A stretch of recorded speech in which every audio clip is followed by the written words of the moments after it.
What? Death.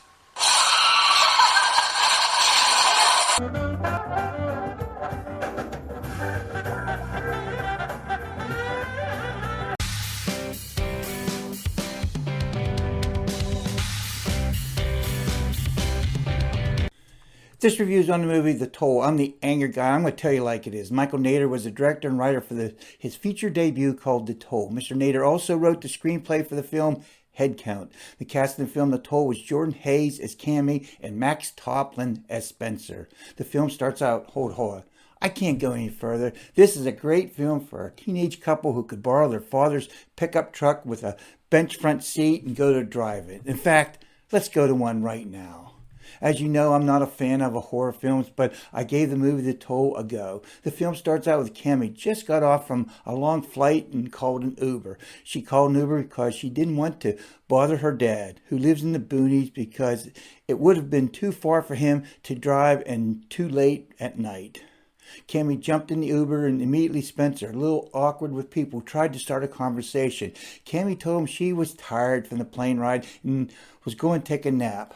After a while, Cammy woke up right before Spencer made a right turn on a different road which Cammy has never been on before to get to her father's. Words were exchanged and Spencer continued down the road he chose.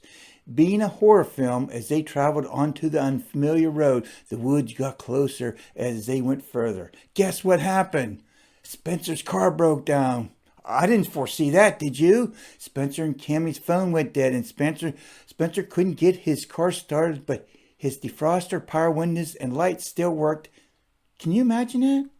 Both of them at different times started to walk from the car and where they came from. I go, what the pickles? They both seen warning signs that weren't there when they drove up before. When Cammy and Spencer saw the detour sign by themselves, they both said, no way, Jose. A lot of crazy shit happened when they sat in the car by themselves and together, but the film got bizarre when they both heard a lady's laugh coming from the dark woods. After that, the film took an absurd turn.